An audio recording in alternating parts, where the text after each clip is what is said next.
beginning.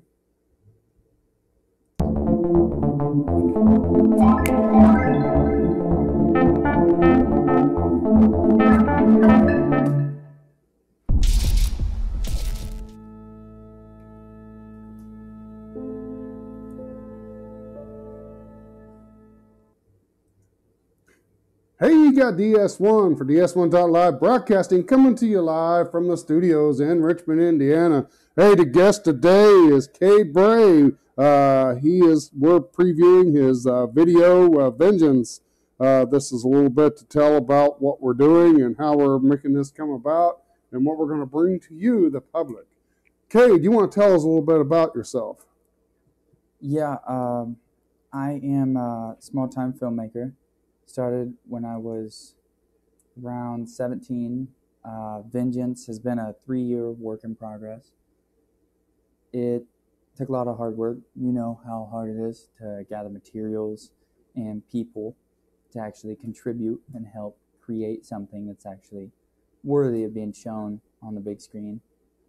But yeah, I put a lot of hard work into Vengeance, and now I think it'll turn out good. All right. Yeah, we're going to do some screen switches and we're going to show you some different things. We got some part of the video that we're going to show and kind of talk about it to kind of let you know where we're going with this and how we're going to presentate this out.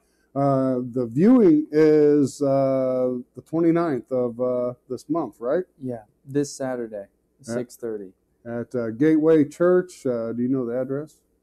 3361. Indiana 227. Cool.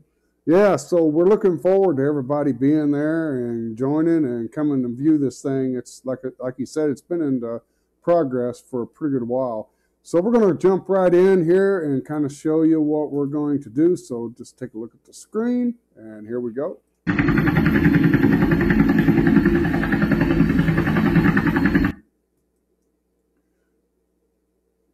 Yeah, that was the helicopter scene. So what do you think about all that when I built that? So I brought the idea past Scott to do a helicopter scene, to mock a helicopter with possible green screen or maybe get whatever we can possible to bring us as close to we could to a real looking helicopter. And me and Scott ran through what we could for about 4 or 5 hours the day before, and we just weren't liking it. And then the next day I show up with a crew, and Scott had built a container that we had to sit in, which was extremely effective and extremely helpful to create a realistic environment. How did you build that? What were your ideas behind that? My idea behind that was 2x2s with insulation board, and then I cut it out. I built a box with a floor, and then we cut windows out for the windows for the prop, and then in the back wall it actually shows the sky going by, and then the front half is an actual Huey helicopter side, you know, where the door is. So I just kind of pieced it all together in a video, and then was able to bring that forth to the movie to add the effects of it looking pretty real. Which that's what you seen there a minute ago was the helicopter scene, and I thought it was very helpful to build that. I think it showed authenticity a little bit, and I think it was better than not having nothing at all. I think, yeah, the creativity behind it really is what will bring the film, what will draw it to the public's eye and make them really enjoy the film and realize that it's not just a short film, it's a real film now, that we actually put in real hard work and used our skills and our tool set to actually create something that's realistic, that would not naturally be seen to the human eye. Well, I think that the actual helicopter scene was a big, additive to it. I was kind of proud of it. I took it to the dump like the next day. It blew all over my yard. I took it outside. I couldn't have it in here, so. No, it was extremely helpful from a director standpoint to show up and see that an outside contributor actually put in enough work to make something as realistic. and really draw that, because the helicopter scene was one of the hardest things, one of the biggest worries of the film, because that type of transportation is obviously really hard for budgeting to get your hands on. And having Scott's help and help with DS1.live, the tools and the capabilities that the company is able to bring together really allowed the film to prosper. And from a director and producer standpoint, I thought it was an extremely good business connection. I thought it went really well. I thought it went really well too. So we're going to move on to the next scene that we're going to show you. It's right here on the screen. Take a look. Action.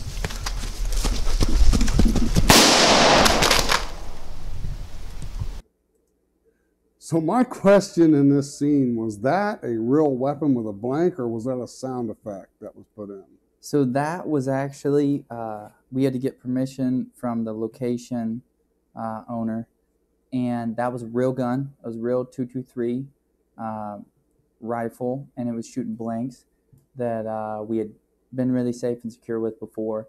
But I thought in these scenes, I thought it would bring the realism, as the helicopter did, if you go the extra mile, which it did push budgeting a little bit, because each round is about $5, you know, for those. And I thought it pushed the realism. So yeah, we shot the blank. So actually in this scene, the character running for the Taliban side, he comes from the left side of the screen. The shot's fired about 10 yards to his left. However, you can't tell, but when you're messing with blanks, you know, they're very unsafe and hazardous. Hey, anything can happen. What happened to, what's his name on TV? That guy, that actor that actually shot somebody. Yeah. The blank got lodged the first time, and then they ran it again, and that blank flew out and hit the guy and actually killed the guy, and he bled out. Which on these types of movies, we're not trying to push anything that far, but we had a lot of good helping hands and really safe on the setting of this one. Okay, we're going to jump to another scene. I'll take a look at this one. Man, it sure is peaceful out here, isn't it?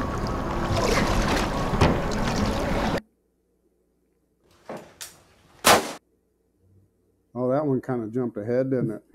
Oh, we kind of messed up on that one. So what was the boat scene? What was it kind of representing? Was you doing a crossing?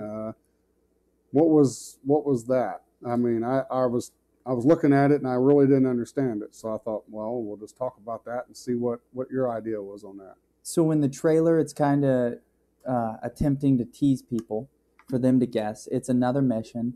For those who come on the 29th, they'll get to see in the film. It's a two-man job. They go across a river and they infiltrate a opposing base to save another member. And that scene was extremely tough because we had in this tiny boat, and the boat ended up having a hole in it.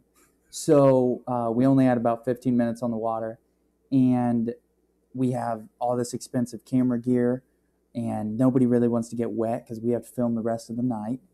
And that scene, that shot took about 3 hours to film, probably about 2 minutes of the film in the boat. But the biggest part that was sketchy was possibly getting the camera wet and ruining it. Then we're really down bad on budget. But that scene just is a flashback. It's a quick flashback for the film, and I thought it turned out really well.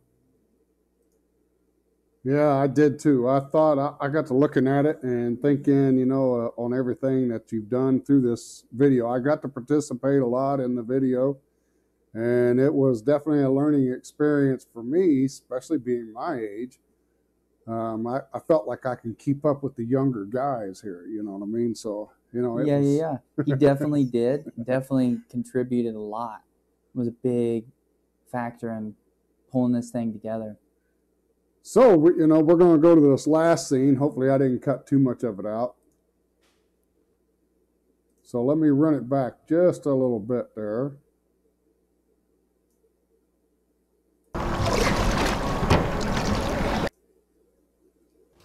Right, there it goes.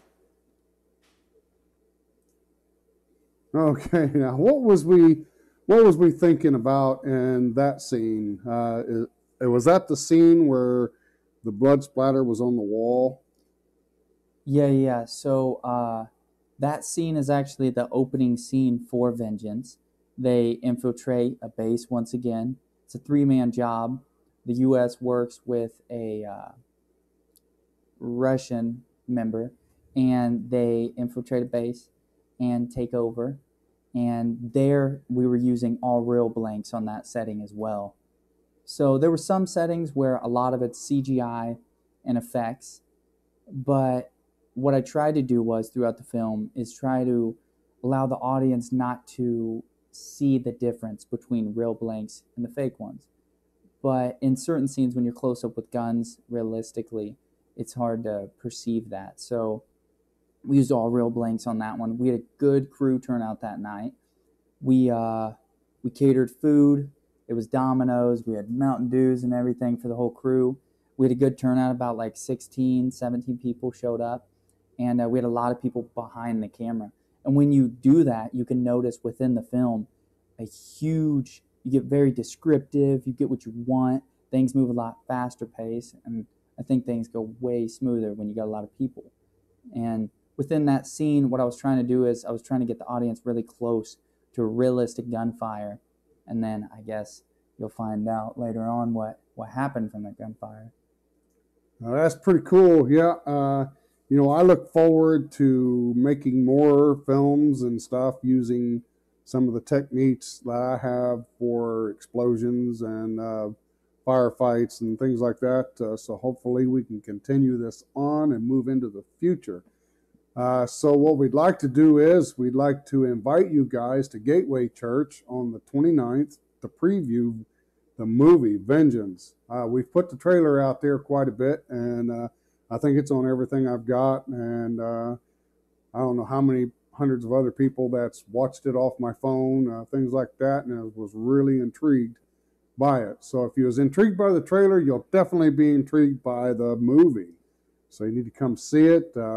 So hopefully everybody will be on board with that. Do you got anything else you'd like to add to it? Yeah, if people are on borderline, if this is going to be an actual good movie, you can go and see further editing. You can go on YouTube and look up Cade and Jake Films. That's the short films that progress to then making this 55-minute film. And then you can also go to Cade Bray on YouTube. That's my overall editing channel. I edit videos and things like that. This movie, though, should be an actual good movie. And on the 29th, we'll have a good setup, and I hope we have a good turnout. Oh, I think we will. I think it will. It's kind of slow on the button here. It took us how many hours to build this scene that we're working in right now? I mean, if you guys seen what it really looked like, you say, wow, what was that? What were you thinking? And then, now to see what it is, it's pretty cool, what the technology that's been in place into this business to move forward into the video broadcasting needs. So we want to fit every need you have out there. So feel free to contact the company at 765-977-7082. We're going to have another movie that's going to be starting production in the spring, and the name of it is Full Armor. There's going to be a lot of scenes that's in this. I've got a bunch of people on board, and I think Cade's here's on board, and I think his dad and brothers and everybody else is wanting to get involved in this. So it's more than just one person. It takes a crew to make things happen, to make it run smoothly and move the way you would like it to be. So I'm DS1. I'm Scott. Nice to meet everybody out there. I'm glad you're watching and tuning in. Cade, you got anything else you'd like to add to it? No, I hope everybody's super excited for it. Oh, I am. I tell you what, I've been waiting for, I don't know how many, 3 years for this to come out, so he'll call me up and say, hey, I got this, I got that. And I'm like, okay, let's do it. All righty. Well, we'll see you at the movie premiere. Everybody have a blessed evening, and thanks for tuning in.